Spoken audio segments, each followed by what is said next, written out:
we have our work cut out today as we look at the good, the bad, and the ugly of Trump's chart. I want to say two things to start. First of all, I'm analyzing Trump's chart. I'm not analyzing Trump. Okay, what I mean by that is I haven't seen his handwriting. As a result of that, I don't know how he's evolved or de-evolved. I haven't read his body. I haven't read his hands, his palms. I haven't seen him naked and been able to do a full bodily reading. I'm not reading Trump. I'm reading his chart. With that said, that's all I really need to read. But I would love to have a handwriting sample. I would love to look at his hands, look at his palms. Those would all be extra things that I would want to do if I had the time and the availability of those things. But I don't. So we're going to go with the chart. This is what I see in the chart. And the title is The Good, the Bad, and the Ugly. So, the good. Everyone has the good. The things you're good at, you're competent at. Great. That's what you're going to make your life with. Then the things you're bad at, you're just not very good at that. Like, I can't draw. I'm terrible at drawing. You know, if you say, draw me a picture, you only ask me once for that, because it'll be so worse than anything I could say. Okay? So I'm bad at drawing. We're all bad at things. Nothing wrong with being bad at things. Being incompetent at certain things. Okay? Those are the things that are only going to cause us problems if we try to make them our lives.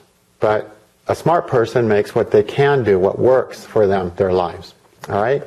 And finally we have the ugly. The ugly is the pathology. All of us has a degree of pathology. It's the pathology that causes the problems in our own lives and the lives of others that we connect and meet with. So same in politicians. They're good at certain things. They're competent in certain things. They're not very competent in certain things. And then they have their pathologies. The question always is, how's their pathologies dictating how they're using their good or bad? A person with pathology can try to use what's bad and force it to work. The things they don't even know how to do, they can try to force for work, for instance. So the pathology is very important. That's the ugly in a person. Okay? So we're going to be looking at these things in his chart. And all the other charts of people we're going to look at over the next few weeks. Okay, now Trump's birth date is June 14th, 46. It's given as 10:54 a.m. in Jamaica, New York. However, that puts him with his ascendant right at the very end of Vishnu and right at just a little bit away from the beginning of Twashta. So when we have a birth time that close to the ascendant changing, so in the tropical chart, he's right at the end of Virgo. But if we just add 11 seconds, he's right at the end of Leo, He's at the very end of Leo. And if we add just 11 seconds, he goes right into the beginning of Virgo in the tropical chart. What that means is, he's at the very end of Vivaswan, Aditya. Or if we add 11 seconds, he's at the very beginning of Twashta, Aditya. Okay? I think we need to add 11 seconds or so to put his ascendant in the beginning of the Twashta Aditya. The reason is because Twashta is, the Rishi is Jamadagni, and he represents the paternal law. And Trump had a huge paternal law foundation. He followed in the footsteps of his father. His father was God. You know, his father laid down how it was. He was competing with his brother to please the father. That's what you see with paternal law when there's damage to it. If anyone reads the history of his family, his father, his relationship with his father, his brother having died, committed suicide because he couldn't handle the pressure of the father, and Trump rising to the occasion and becoming, the big boy, even though he wasn't the eldest, who the whole family fortune would have fallen on. Instead, so that's all there. This paternal law is there. Okay? And we don't see that paternal lineage, that paternal law being such an impactful thing if we need something in Twashta, something has to be happening there. By adding 11 seconds, we get it. And when we add 11 seconds, boom, this chart becomes so powerful, you know? And of course, people can say they like Trump, people can say they hate Trump, but the truth is, Trump has power. You know, the guy has power. And from Twashta, this chart has an incredible amount of power, which means force. And people follow that force. People cling to that force, okay? So, I'm reading this chart with the Ascendant being Twashta, okay? Now, Twashta is the chariot maker. He's essentially here to build the most necessary things, the most useful things. That's what Twashta is all about, okay? And Twashta very much favors the mortal beings. He builds chariots so mortal beings can travel and get somewhere before they die. Because think about it, if it took 6 months to go from California to England, how many times could you actually go to Europe in a lifetime, right? Not far. So it's the mortals that need vehicles. Vehicles are the biggest time-saving device we've invented. In the Vedas it says, build vehicles, build flying vehicles, it even says. Because vehicles save us time. So, Twashta is a great friend of mortals. He maximizes our time, okay, by reducing the amount of time we have to spend going places and traveling, okay? Mortals and time are Saturn. So Twashta has a great relationship with Saturn, okay? Now, vehicles, of course, chariots, things that are useful in a material way to us human beings are ruled by Venus. And Twashta is building these things. Okay? So Venus and Saturn have a strong relationship with Twashta. The other thing that happened, there was a time the sun was so brilliant, mortals couldn't stand the light, and they couldn't live on Earth. So Twashta took the sun, put the sun on his lathe, trimmed down the rays so he wouldn't be so bright so that mortals can live. So because of this, Twashta very much is supporting the mortals on Earth. However, Twashta and the sun do not have a great relationship because it's Twashta that diminished the light of the sun for the people. Okay?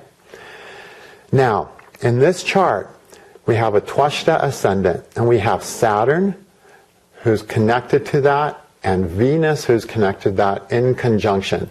That's a powerful yoga right there. That's going to give success and wealth of some sort. Okay? And it's also joined by Mercury. Mercury is a friend to Saturn. He's a friend to Venus. He's boosting that yoga. Okay? And there's a lot of mythological relationships between Mercury and Twashta and Vivaswan. It all comes together, but it's too much to tell. So this Mercury boosts the yoga. Generally, anytime you see Mercury, Venus, Saturns together in any chart, you know it's going to form some kind of Raj Yoga, either a Raj Yoga or a Viparit Yoga. Here we have all three, and they're not joined with the sun.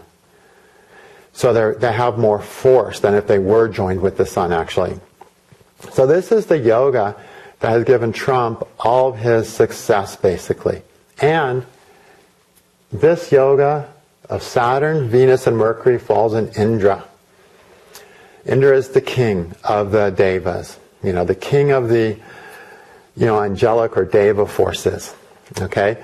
His name means to conquer. Indra cannot lose. He can be beaten, but he never loses the war. He'll lose a battle, but he always wins the war. Okay? Trump has the same quality. He's determined to conquer. He's determined to win. He has the force and power to conquer, to win. No doubt we've seen that. Okay? That's power. Now, the problem with this combination, and I'm jumping into this combination first because it's the most important one, because, boom, 3 planets in one sign. 2 of them are strongly connected to his Twashta ascendant. Okay?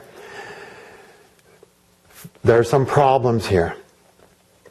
Trump would be a happier person and a better person if this combination was happening somewhere else. But it's happening in Indra. And Indra is determined to conquer what needs to be conquered. That's the beauty of Indra. When something has to be won, because it's what's really truly needed, what's really right for the world, really right for the devas, really right for the person, Indra will eventually always win. And that symbolizes that the self is always going to win. The true self will always win. The true self can lose battles after battles and lifetimes after lifetimes, where we get succumbed to wrong ideas about ourselves, lies about ourselves, and live pathological lives. But eventually, the Indra in all of us, the essence of who we really are, will emerge and win. In fact, the law of Indra, the law of the Rishi of Indra, which is Angiras, is the law of essence. That there's an essence in every being, and that's the truth, and that truth will win, and that truth will emerge. That's the victorious force, the essence of who you really are. So Indra can never be defeated in that. And yet, then when we have Saturn in Indra, we don't like that. Because what happens when Saturn's in Indra is that Saturn's what we need to not touch, what we need to not do. Saturn's where we need to lose. We have to lose certain things. We have to give certain things up to move forward in life. As you've seen, Saturn and Venus have a good relationship with each other through Twashta. And in Vedic astrology, we know that Saturn and Venus are natural friends to each other. Okay? And that symbolizes their good relationship. Now, Venus is the planet we use to trade with. I'll give you this because I need that. And now I have a working trading relationship. You get what you need from me, I get what I need from you. Now we have a relationship, which means we're going to do this today, tomorrow, and the next day, because it benefits both of us. And we both walk away going, geez, that was a great deal for me. That's Venus.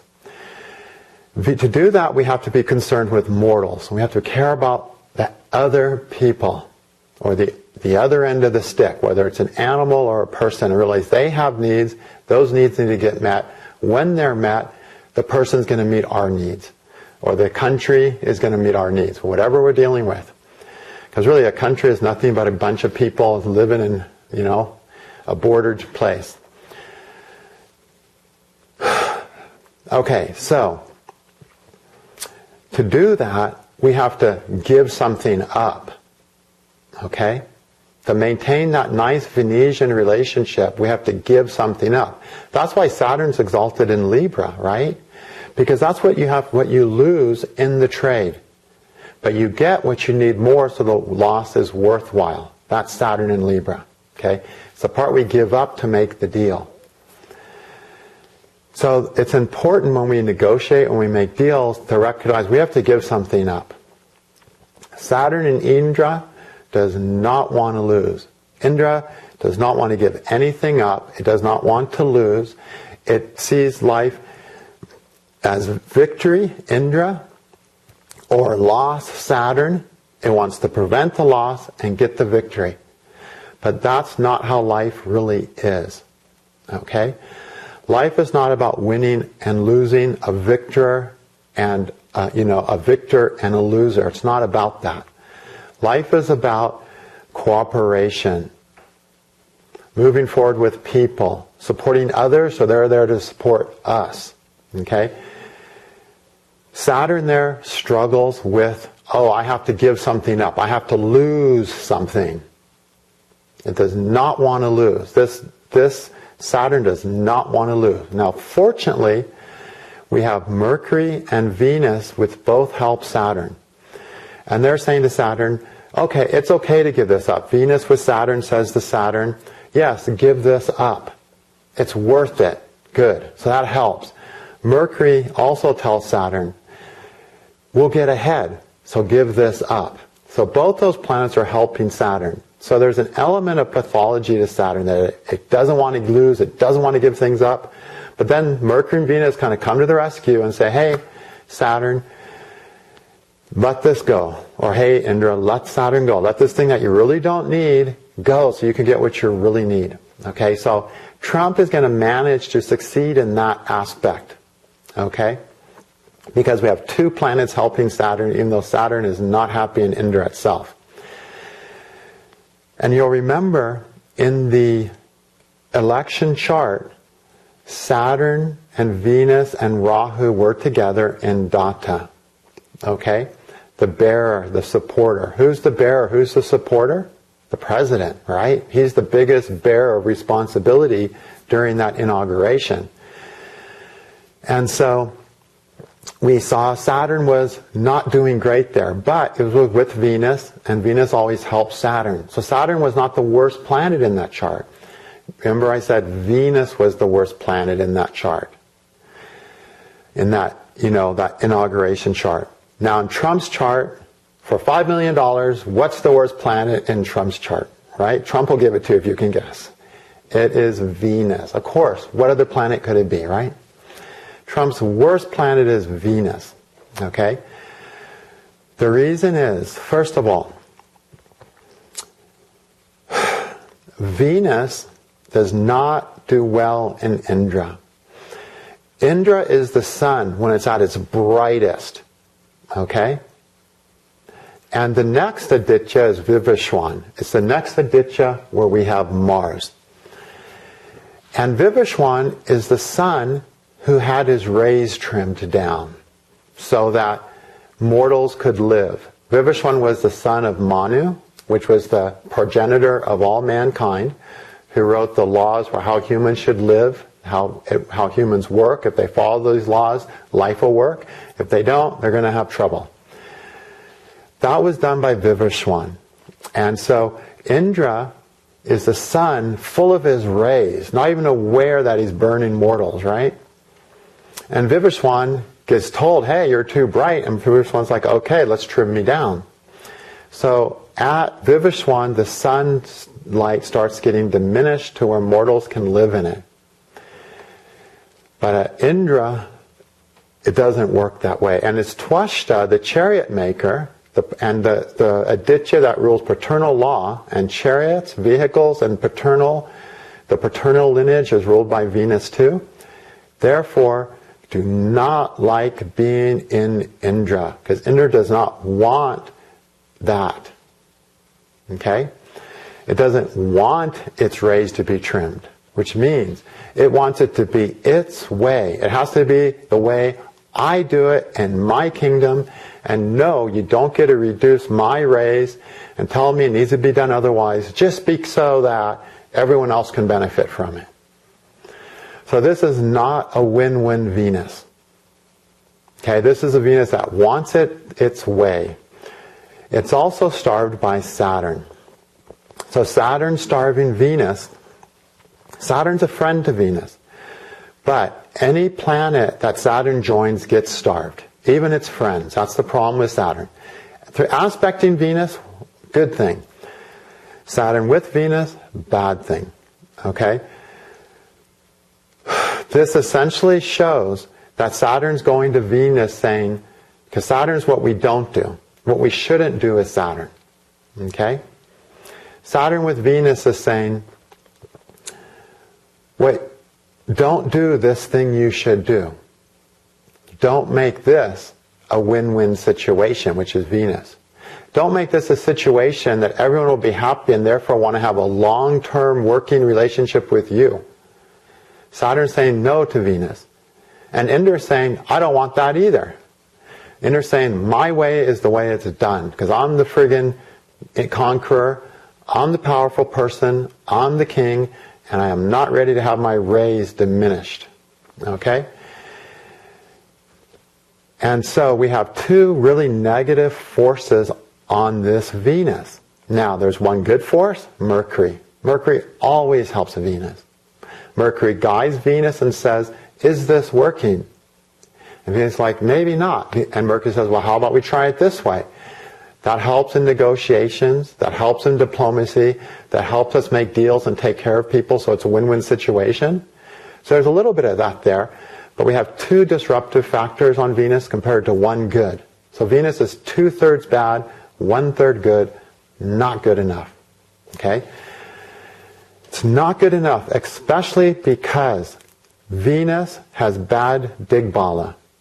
It's up there towards the 10th house, not the 4th. That immediately means right away any pathology on Venus is going to be a deeper pathology. Okay? Venus is close to its debilitation sign, closer to its debilitation than its exaltation. So it also has a weakness there. And then Venus is also closer to the Sun than he's further from the Sun in his motion, around the Sun. So he's weak on all three strengths that show how much resistance a planet has to pathology. And so this Venus is not a good Venus. It's 2/3 bad. In fact, if we did the math, if I broke down the math down to the numbers and spent 10 minutes calculating all that out, not that long, but just a little bit of time, it's going to be more than 2/3 is my guess. I'm just looking at the parameters and I can guess where the math would fall. So I only really look at the math and break down the numbers exactly if something's borderline and I need to see which way it swings. This Venus is swinging towards the pathology. Okay?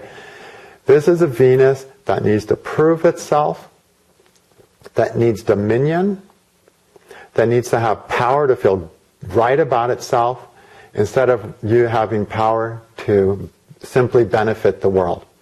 There is some of that there. There's some good stuff here. Okay? We do have a decent Saturn here. Okay? But this is not pure. Okay? This is lacking Venus. It doesn't see the win-win. It thinks it can be powerful, it can have its way, and it thinks that's the best way, and it won't know when to stop. Sometimes it won't know when to stop. Sometimes it will. The sometimes it won't is when the Saturn and Indra, he has to win. There's a time to stop. There's a time to stop and say, okay, I lose. Okay? If you ever play games with people with Saturn and Indra, it's always a lot of fun.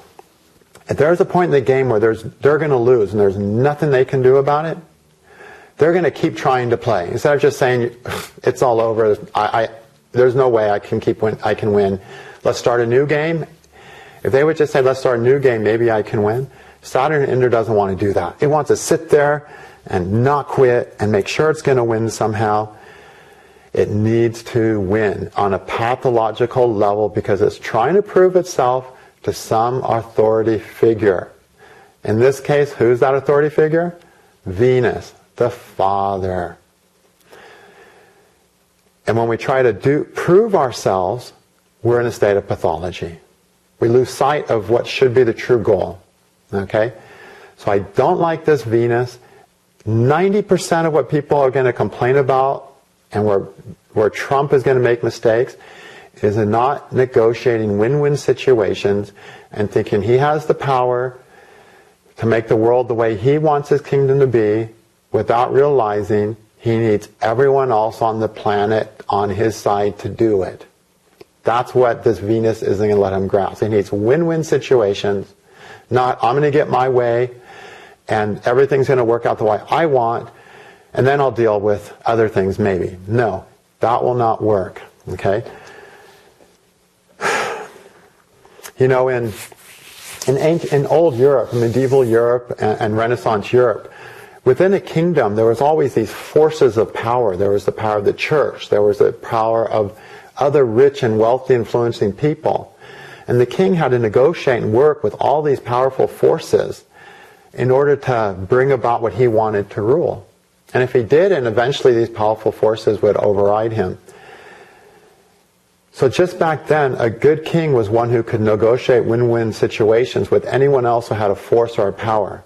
And these days, it's the other nations of the world that the negotiations are revolving around. Because we live in a global culture now, right? We have a global culture. The internet broke down the last of the barriers pretty much, Now we just have old barriers that are left over, But the reality is, it's a global culture. In the same way, kings of old used to have to negotiate with their people within their country. And even in their continent, all of Europe, all the kings of Europe, all the powerful people were negotiating all this stuff to try to survive. We need to do the very same thing in the world now. And the leaders who can negotiate those things, who can negotiate win-win situations, are always the leaders who are going to bring a better period. Okay? It's an important factor. Trump lacks that ability in regards to making win-win situations, just like the inauguration chart showed. Okay? Now, there's a lot going in that house. It's not the complete picture. Okay? So before Trump lovers shoot me, and before Democrats give me the thumbs up, it's the good, the bad, and the ugly. There was some good there. Okay? And there are some bad. He will realize he'll have to make some concessions to get what he needs, but he still won't be considering that in the light of how he can grow and move forward in a mutually win-win way. He simply doesn't understand win-win negotiations, that's possible. Okay? Because of the damage from his paternal lineage, which basically means he learned that, in negotiating, in trading, you have to win. No, you don't. In negotiating and trading, you have to make sure everyone gets what they need. That's the true thing. Okay, that's the truth. That's what Venus knows. This Venus doesn't grasp that. Trump needs to get a handle on his Venus. He needs to recognize the importance of this. And that's the number one thing he can do to become a better president. Okay? Now, one of the very important things happening during Trump's chart is he was born during a lunar eclipse. It's a full moon on the eclipse day. The eclipse happened shortly after his birth. Okay, so he's an eclipse baby. The sun up there in the 10th is in Veruna. After Indra, the next best king, the next biggest king is Veruna. Indra and Veruna are the biggest, most powerful kings. Okay? And we have the sun there in Veruna. Okay? And now we have it with Rahu. And then we have the moon, who we know the deity of the moon is Veruna, down there in the 4th house with Ketu. Okay? So this is showing when you're born on the eclipse, there's very, very powerful ancestral forces flowing through you that you don't have a lot of control over. You do not get to choose how your life goes. You are not in complete control. There's deeply unconscious forces happening here. Okay? And we can say deeply unconscious motivations. Now, unconscious doesn't necessarily mean bad. A person can show up not really knowing why they're doing something, but then do great stuff. Or a person can have unconscious forces that are destructive. The fact that we have a president that was born on an eclipse lets us know that we're in a period of powerful forces having their effect. Meaning generations of living coming to a head to manifest an effect. Okay? And this is basically why Trump has been such a force of extremes. Who else is loved or hated as much as Trump, right? It's the extremes.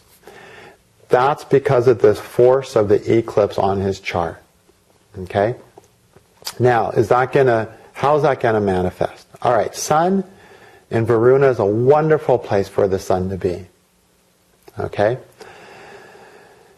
The sun in Veruna has the capacity to build a kingdom from vision, and it has the capacity to build a better kingdom from vision. Veruna is basically is the all-encompassing sky. So the vision of the Veruna should be so great it can encompass everything.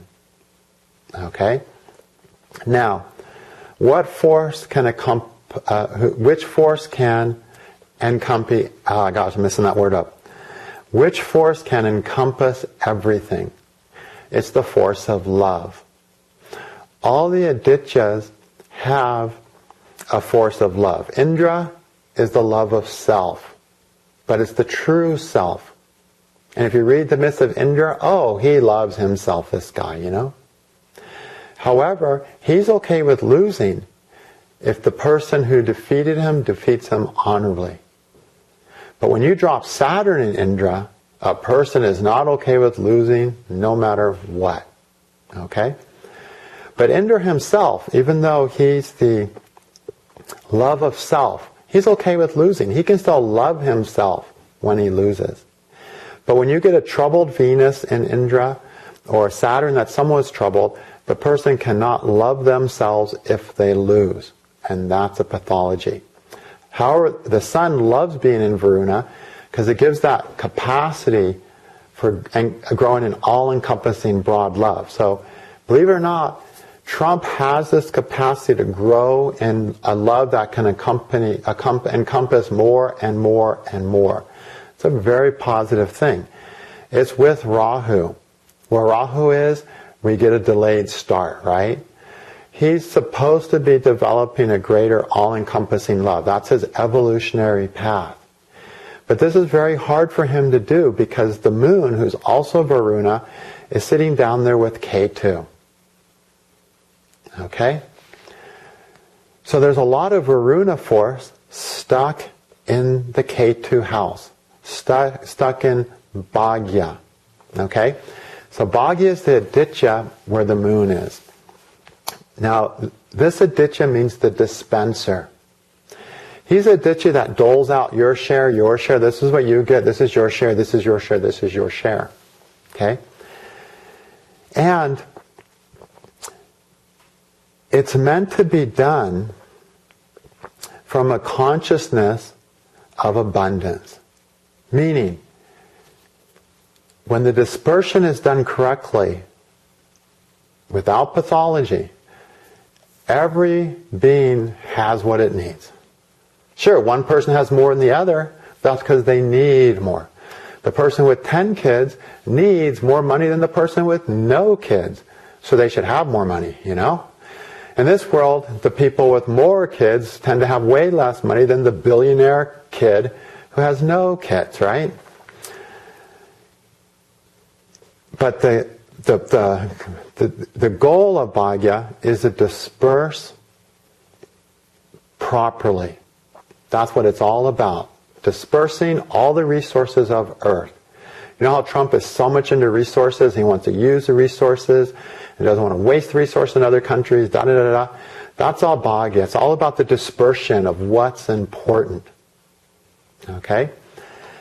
And this can be approached with a consciousness of abundance, or it can be approached with the consciousness of lack. Okay? Now,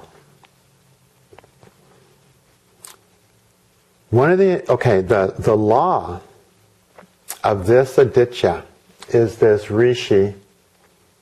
Where is he at? Where's the 10th? Oh yeah. No, not the 10th, the 4th. Okay. Bagya has a Rishi, Ayu. Another name for him is Kratu. Okay, some of the Puranas say Kratu. And there's much more information on Kratu. The Srimad Bhagavatam says Ayu. Okay? I'm not pronouncing a lot of words tonight because I only slept like 4 hours last night. So my Mercury, my week is planning Shad Bala. When I don't get enough sleep, it's very hard for me to enunciate well. So forgive me on that. Okay. So this Rishi is a Rishi that represents the law of willful volition, of intelligent will. How the resources are dispersed, how everyone gets a fair share, is based on the use of their intelligent will. In other words, We get what we deserve. No one wants to hear that. Okay, go ahead, throw your tomatoes. We get what we deserve. It doesn't seem that way. I get you. I know it doesn't seem that way. And to be told you get what you deserve when something's wrong in your life sucks. But if you understand how it actually works, you realize it's true. So, we have an intelligence will that's going to play the game according to a certain belief. And based on that belief is either true or false. If it's a true belief, we get our fair share. If it's a false belief, we don't get our fair share. See, nobody wants us to hear this is what you deserve, because we're all operating in accordance with what we believe is the way it's going to work. I'm trying to do the way it's going to work. I'm doing it the way it should work. I'm doing the way I was taught, that I observed. And it's not working. Don't tell me I got what I deserve, because I'm doing every day what's going to make it work. Exactly. That's why it doesn't feel like you're getting what you deserve. But understand, if your actions and your ideas are based on something that doesn't work, you're going to get nothing. Okay? But that's what you deserve. If you do actions that don't get the right results, that's what you deserve. Okay? This is the rishi of intelligent use of the will. Okay? And the intelligent use of the will means doing things in the way that they work, not in the way you believe they will work. Okay? The Avashta's classes, especially the last one, really all the Avashta classes that I've done, it's all about belief system. We think this is what works. We grow up as children, we're treated a certain way, we observe parents, we observe other important people, and based on those experiences, we formulate ideas of how life works. Then we move forward into the world, trying in according to those ideas. But often those ideas aren't true. And that's what the Lajitati Avashtas lets us see. Are the ideas we're following true or false? If they're true, it works. And it's easy to say, yeah, I got what I deserve. If those things are not true, you don't want to hear, I got what I deserve, because you've been working the program as you learned it. It's just, unfortunately, that program was never going to work. So we have to re-examine our behaviors and our actions with our intelligence and put our will in the direction of how it works. That means when we're living in a fantasy world, that doesn't work. And when we do it as it works, we're using this rishi, we're using intelligent volition, which means we're putting our will in a way, we're acting in a way that works. Okay? And this sign is all about action. Okay? The wife of this rishi is named Kriya, which is action. Okay? And what the son of this rishi is the Valakilyas, which are 1,000 rishis this big. They're as big as your thumb tip. Okay? And there are 1,000 of them. And these Valakilyas represent the universal intelligence that's going through you, that all of us have the ability to harness. And in the chariot of the Adityas, he travels with the 7 beings, with himself and the 6 other beings. In front of them are these, 60,000 children, rishis, all this big, as big as the top half of a thumb. And they represent the intelligence that's flowing through the universe, that flows through man, with which they guide our life. And they also represent the abundance that exists. Okay? So this Bagya, it's a very, very important Aditya. Okay? And here we have the moon. The moon does not do great in this Aditya. He doesn't do terrible in this Aditya. Okay? So we have to examine the planets that have a connection to this Aditya. Okay? The will. What planet's that? Mars. So we need to examine Mars. We especially need to examine Mars because Mars, Ketu gives the results of Mars, right? Rahu gives the results of Saturn. Okay? So to see how this Aditya is being used, we have to look at the moon. We have to look at Mars. Okay? Most people experience this Aditya as lack. I'm not getting my fair share. That's how most mortals experience it, unfortunately. Okay? And so we have to examine Saturn. We examine Saturn. It's 2/3 good, 1/3 bad. Okay, so there's some use of intelligent will that will get the job done, but it's 2/3 good, 1/3 bad. It's certainly not important. Trump will make mistakes in the use of his intelligent will. Okay? Ketu gives the results of Mars. That's the real critical thing. Mars likes being in Bagya. Okay? Because then the intelligent will can really be used, you know. But because, especially Ketu is in Bagya, Ketu gives the results of Mars. How good is Ketu helping this sign? We have to look at Mars. Okay? And here we see Mars in Vivaswan, which is one of the most undesirable places to have Mars, unfortunately. Okay? So after Venus, the other big blemish in this chart is Mars. Okay? Kamala also has Mars in that place. Wow. Okay?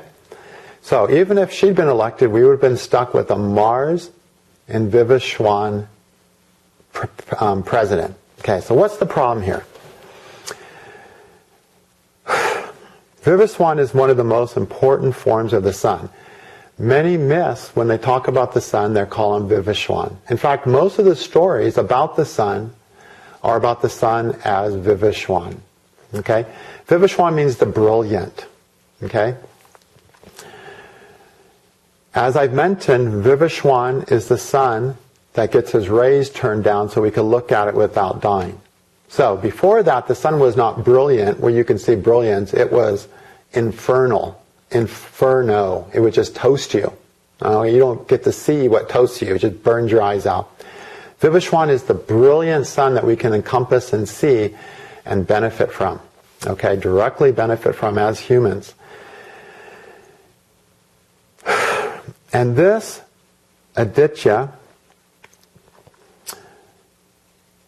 had a child called Manu, who is the lawmaker. Manu, man. We're named after Manu. Many countries, the word man has to do with humans, or a variation. In German, it's Mensch. In English, it's man. In Hindu, manas has to do with the human consciousness. Okay, what's in the mind of the human consciousness. So, Manu is the progenitor of mankind, and he is the lawgiver that gives the laws of how man should live. So, this Rishi is the brilliant but usable sun that can benefit us tremendously. It is the Rishi, who is Brigu, one of the most important Rishis, is the child of Manu. Okay? Hope I'm not mixing up this myth here. Like I said, I only slept 4 hours.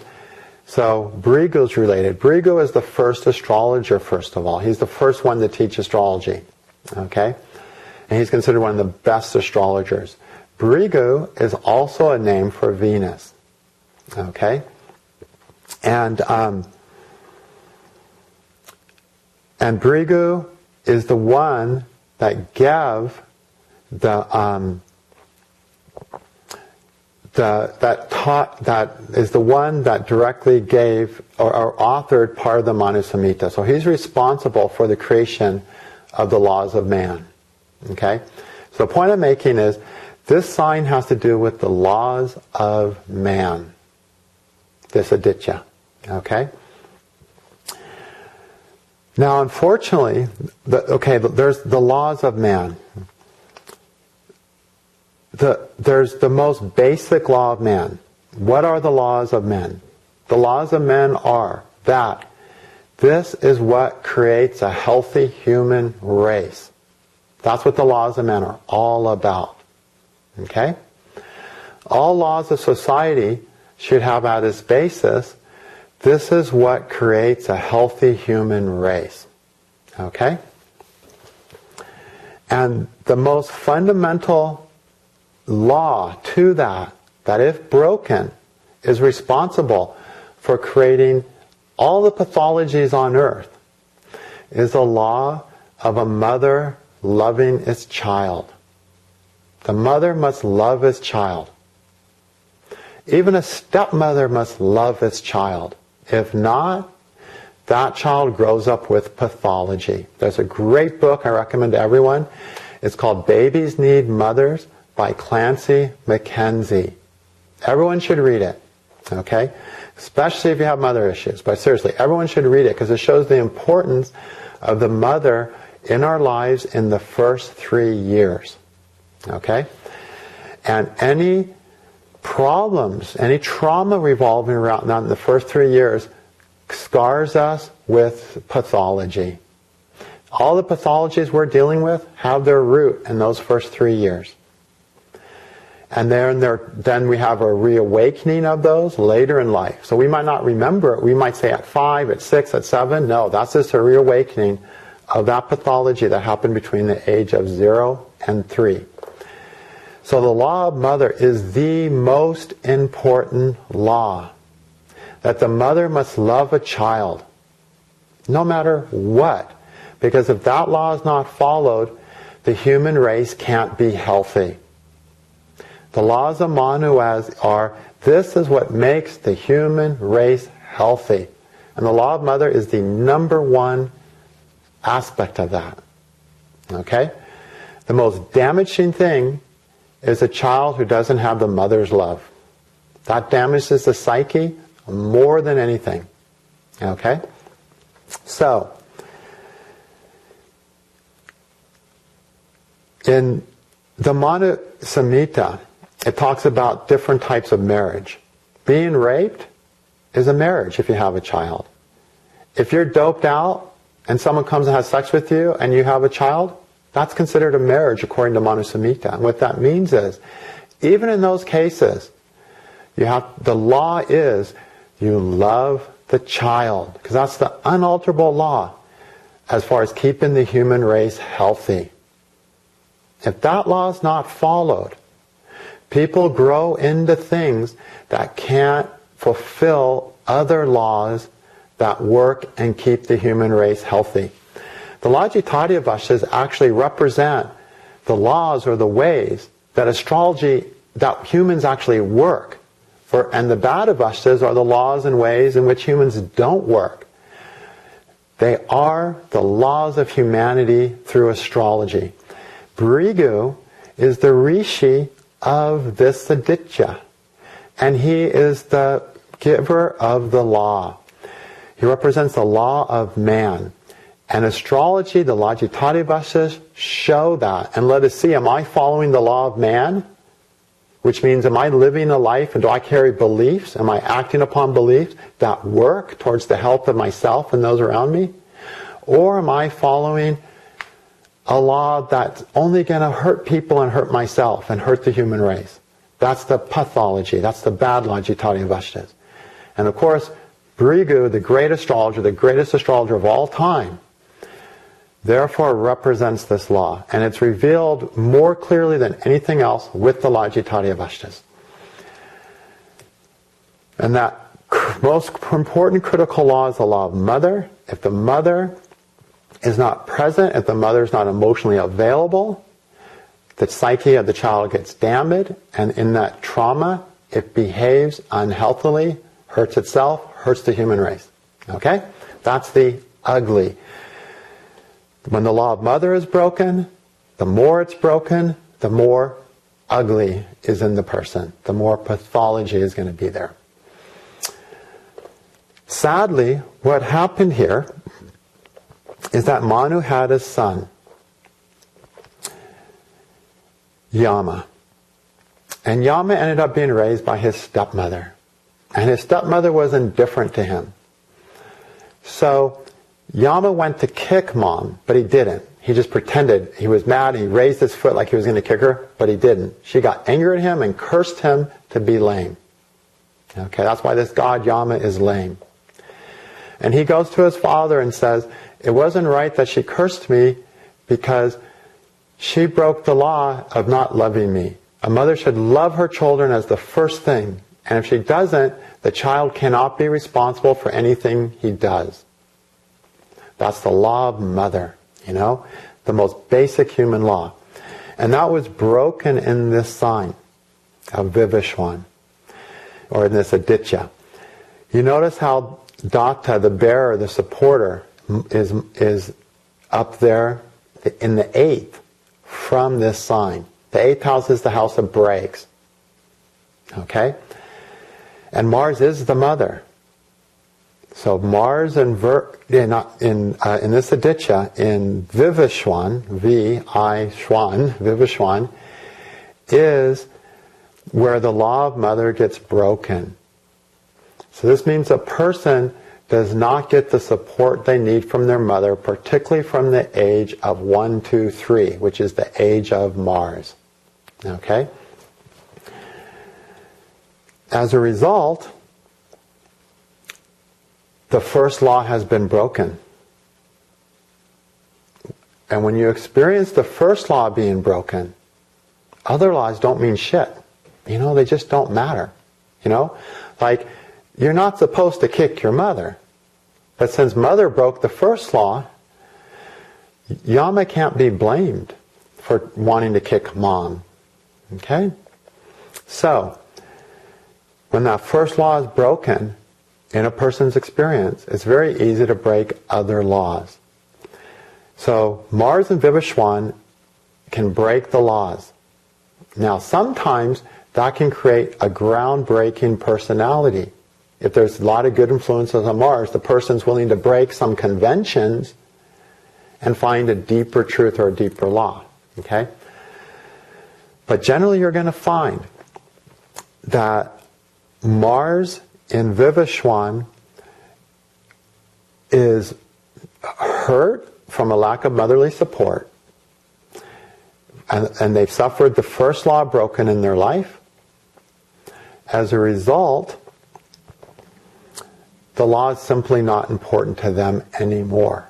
And by the law, I mean what's truly good for humanity. All right? Now, one of the things Mars represents is teammates. It's the people we get support from.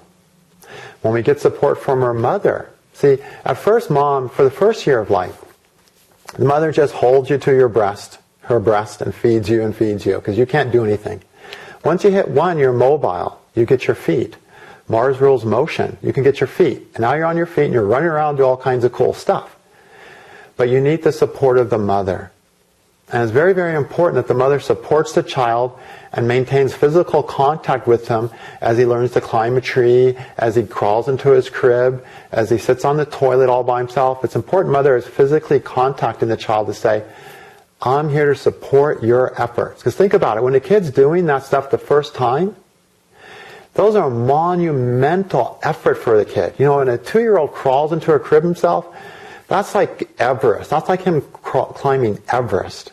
Okay? Mom needs to be there, hands on him, letting him know that you're going to be safe climbing Everest. You've got support in this world to climb Everest.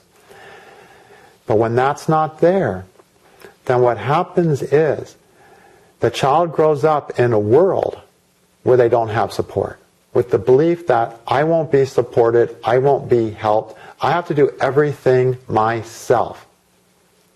And Trump has this quality. He doesn't think people can help him because he didn't experience the support he needed from mother from ages 1 to 3, where he was making monumental efforts, and mom thought, well, since you can do it, good boy, you did it, oh, you're such a big boy. No, that's not what a 1 to 3-year-old needs. They need the guiding force of a presence that says you're safe, you're okay, I got your back. That's what teammates are for. Okay, later in life, it's our teammates that give us that support we need from our mother from ages 1 to 3. No, we don't need to be on the boob all the time from 1 to 3. And at that age, the kid's eating real food from 1 to 3. He's mobile. So lots of times moms think, oh yeah, he's fine. He can do it. Do it, do it, do it. And now the kid is doing everything by himself. And he grows up with this attitude. If you want to get something done, you got to do it by yourself. So why should I listen to these people? Why should I cooperate with these people? Why do I even need these people? They're just in my way. I know how to do it, and I'm going to do it. Just get the fuck out of my way. That's what this Mars learns. But the reality is, humans operate better in teams, right? Okay? And so, this Mars is not a team player. Okay, sure. The law is set up that you're a team player. You know, the whole political system is set up that you're a team player. You've got Congress, you have the judiciary, you have the presidential office. Yeah, you're forced to be a team player. But Trump, with this Mars, is not a team player. He feels like he's not going to get any support. He's going to have to do it himself. He's going to have the one to do it. He hasn't had the experience of support that makes him think, yes, someone will be there to actually help me. That's a very painful and lonely place to be. But it's what Trump suffers. And this is where a lot of his force comes from. His force of, I have to do it. That's so powerful. Because these people, they're going to do it. No one else is in their minds. If they don't do it, no one will. Okay? And so this is a problem with Trump. He won't be able to operate in teammates. He doesn't know how to benefit from teammates. Okay? He's closed to teammates because his experience is, I don't get support. If it's going to be done, I have to do it. Okay? So, that's going to be a difficulty for him. He needs to realize that teammates are an available resource. Okay? And this is relating to K2. K2 down there in Bagya wants to use its intelligence will, its intelligent will. Well, part of that, the intelligent will has to do with all the planets. Bagya has to do with all the planets, which means every planet can be used in an intelligent way. That works. Or every planet can be used in a way that doesn't work. Okay? Because K2's here, Mars is having a huge impact in this case because K2 gives the result of Mars. And that Mars is saying the fact that teammates are beneficial, I don't subscribe to that reality, to that truth. I live in a world where teammates don't exist. And sure, I'll pretend to play team, but I'm the one who's going to have to win the game. All right? If it's not me, it's not going to be anyone. But yeah, I guess I have to pretend to be a teammate because that's how the system is set up. And I have to get these cabinet members because I have to have a team, but even though I'm the head of the team, I don't even believe in a team. That's Mars and Vivaswan, okay? So he's a loner in his actions, meaning he feels he has to do it alone. And that's going to hurt his ability to live in a world where there's enough, that we could dispense everything. Because those other countries, those other nations are his teammates in global affairs. But this Mars doesn't recognize the idea of teammates. These are not teammates in the world of global affairs. They can't help me. I'm going to have to do it alone. Okay? And that's a huge problem. All right? Because in this world of international economy and this global community we have, every country is a teammate. You know? More so than ever. And if we can't work with other countries as teams, we're going to lack some effectiveness. Okay? So Mars and Venus are the troublemakers. Okay? Now, Jupiter is in Vishnu. Wonderful. Jupiter does great there. Okay? Jupiter there can always find a way out. It can always find a solution. It'll do whatever it takes to find a solution. And it also can be very generous. Anytime you see Trump giving and being generous, it's his Jupiter. That when it has the ability, it will take care of things that are in trouble and beings that are in trouble. There's that quality there. A lot of his good stuff is going to come through that Jupiter. He has a nice Jupiter. Okay? Remember, the Rishi of Vishnu Aditya is Vishwamitra. He was a Rishi that at one point had to steal and get the money any way he could to survive, or get the resources, the food, any way he could survive. But he didn't just do this for himself. He started doing this because a king lost his kingdom and was starving with his family. And of course, Vishwamitra was starving too. So he tried to steal Vashishta's cow of plenty so they can have all the food they wanted. Okay? And then the eons-long battle between Vishwamitra and Vashishta occurred, resulting in Vishwamitra becoming enlightened, which is Jupiter. And that's why Jupiter is nice here. This sign has the potential for enlightenment, which means, yes, it's the law of stealing. I have to take what I need to survive, and if I have to do it to survive, it's acceptable. And how do I know I'm doing it to survive and not to be selfish? Because I also give whatever I have to those who need it. So we will see some of that in Trump. He has that ability. The more he nourishes that, the better. Okay? However, that's not the strongest Aditya. The strongest Aditya is Indra. I've talked about the trouble there. Now, Rahu is up there in the 10th. Rahu's going to give the results of Saturn. Rahu will always give the results of Saturn. Okay? How well we can succeed towards Rahu. And he has Rahu in Veruna, which means developing a more all-encompassing outlook on life, on the planet, that can only be founded on love. That's Rahu's goal there. To turn him into the being who can emotionally encompass with the spirit of love everything under the sun. Saturn is going to have a limitation on that, which means how he deals with his fears and limitations will have a limitation on how much he succeed in embracing that possibility. Rahu is the possibility that we can move towards. How much we're going to move towards? Well, the well-being of Saturn has a say on that. As I said, Saturn is 2/3 good, 1/3 bad. Great. Trump has the capacity to grow into a greater loving being. Okay? A lot of people are going to say, no, that's not possible. He has some capacity for that. The thing that's keeping that from manifesting fully, and you not seeing that, is how he deals with that Venus.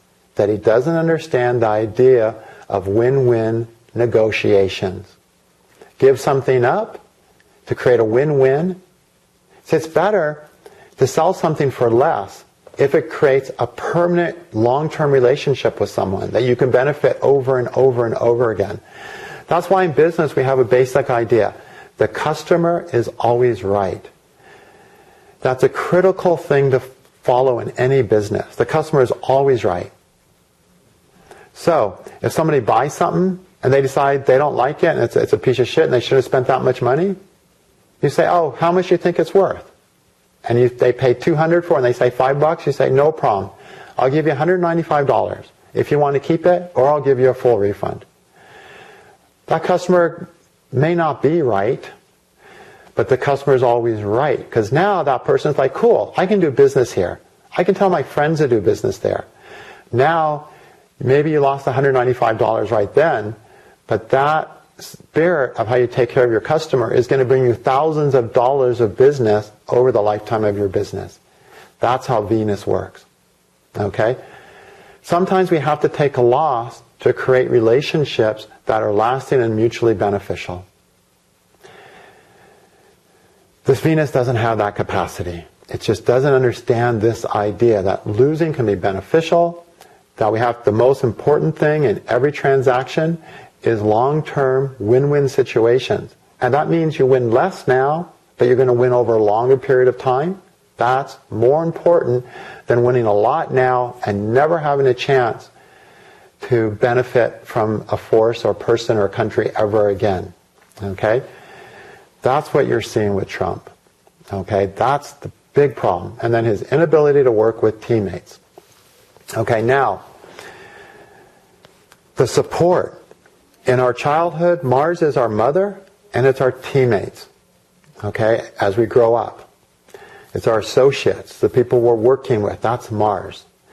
So first, we're supported by our mother, critically during the age of 1 to 3. Trump lacked that, sadly. Okay? And so instead, he identified with the father figure to a pathological degree.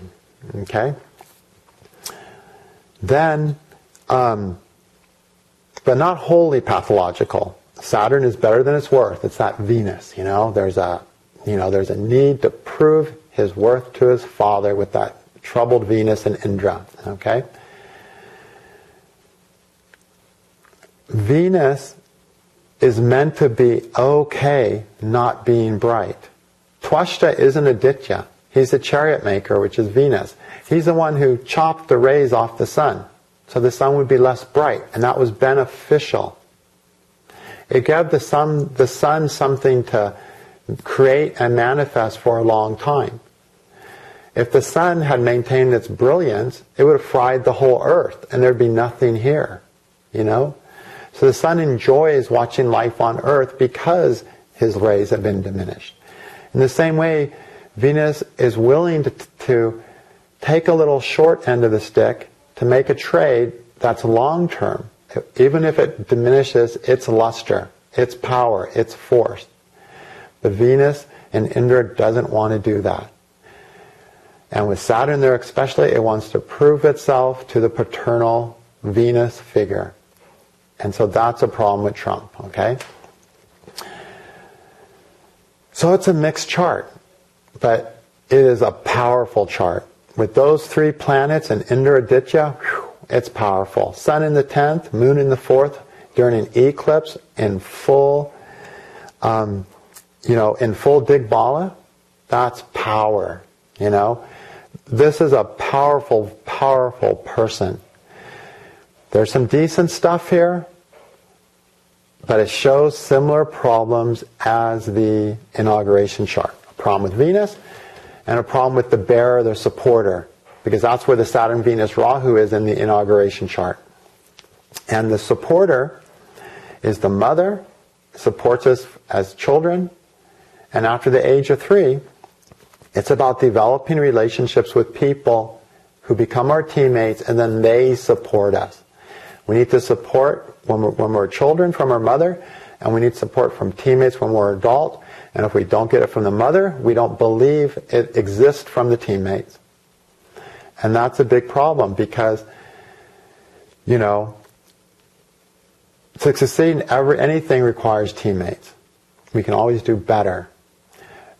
That's a huge liability to Trump, and that's the damaging of the support. Because the mother turns into the teammates later in life to support us in our efforts. So those are the problems I see with this chart. I like the Jupiter, as I said, and the force there. I mean, Saturn's not bad. The good thing is with that Saturn, it's 2/3 good, 1/3 bad. Well, Saturn is the problem. Saturn's what needs to be let go of, needs to be changed, no longer done. There'll be a lot of things that Trump will stop doing, that the United States will stop doing during those 4 years, that are going to help America. But there's also some things that will no longer be done that are going to hurt America. But the biggest problem is creating win-win situations with other nations and nature. Because from a politician's point of view, it's other nations and the natural environment that we're negotiating with, that we're trading with. Venus is the natural planet. Venus rules nature. People with good Venuses follow nature. People with bad Venuses disrespect nature. Okay? So, that's a problem. Those are its problems. Enough said. Some good things will happen with, some things will be let go of. That will help with finances and prosperity. Jupiter is going to help with finances when he's in office, with, United States finances. But we just got to improve this Venus and Mars. I mean, every mistake he makes is going to be because of this Venus and Mars. And fortunately, those mistakes will be made because we saw it in the inauguration chart. Okay? Unfortunately.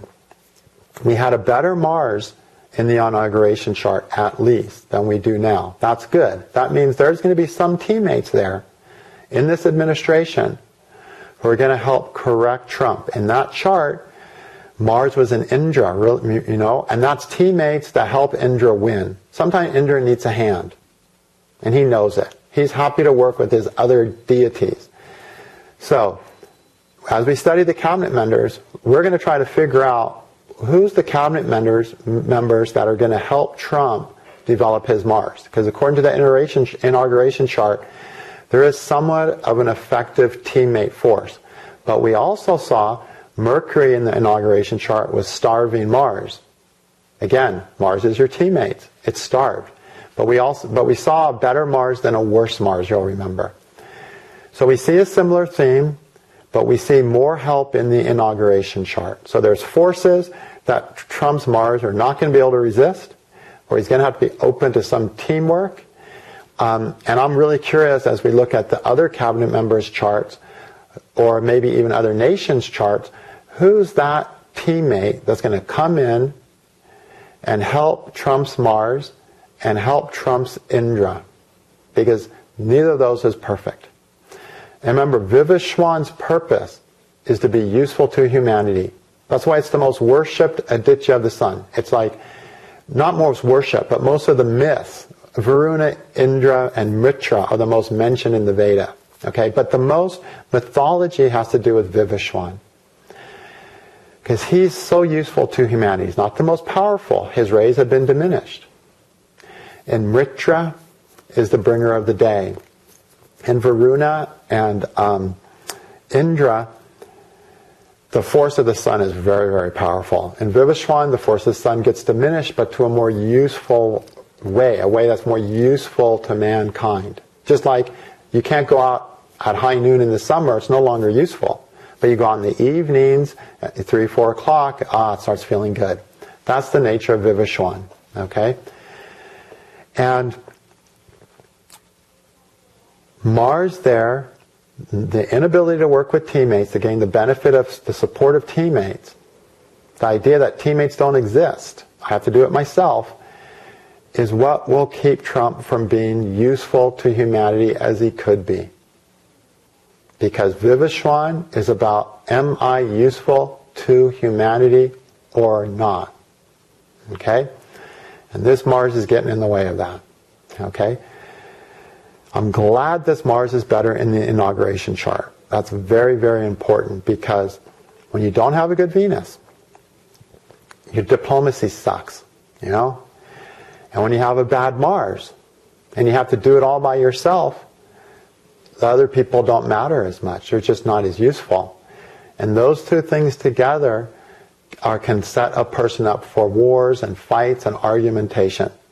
You know, lack of diplomacy with a troubled Mars that can't benefit from others, that's what causes fights. If you've got a good Venus, that maintains the peace. If you have a good Mars, there's another solution besides war. When you have a troubled Mars and a bad Venus, fighting works. Well, it never works, but it seems like it would work. So I was very concerned when I saw Trump and Kamala were both running with, both of them had Mars and Vivaswan. Mars and Vivaswan is more fight prone, more war prone. So I'm like, oh, either way, we've got a Mars that's willing to punch, you know, willing to fight. Mars should be willing to fight, but not because it's not able to see others as teammates. When we don't see them as teammates, we eventually start seeing them as problems, as enemies, right? So, everyone's supposed to be a teammate. If they're not a teammate, they're an enemy. Because they start getting in our way, they tell us what to do, we don't believe it's right, and now they're frustrating us and getting in our way, trying to do what they think is right, and instead of seeing that maybe this will help me, we get mad at them and we shoot them. That's the problem, okay? There's probably a lot of things I could say, but that's, I think, the more important aspects of this chart. It lines up with the other chart. There's somebody good in the cabinet that's going to help the administration. Let's find out who that is. Trump has the capacity to evolve, and he has to heal his Venus and Mars, Otherwise, he has some powerful planets, and he's so powerful. That Indra is in the 11th, which is the house of the people, the peers, the groups, and this is his power to sway groups. But it's not all healthy, unfortunately, If Venus and Mercury had been on the opposite side of the sky, down there in the, Parsha Aditya, wow, this would have been the president, would have been like flawless, would have been, wow, that would have been a great Venus, great diplomat, who's sensitive to all parts of humanity, recognizes the value of, sometimes you got to tighten your belt to make life work on planet Earth, and a willingness to do that and negotiate with other countries to do that. And that would be a president who could truly solve our problems. Unfortunately, as we saw in the inauguration chart, it's not time for that. For right now, God has decided that it's time for a troubled Venus and a troubled Mars. And that's what we're getting. But there's some good stuff to come. Let's find it. All right, thank you.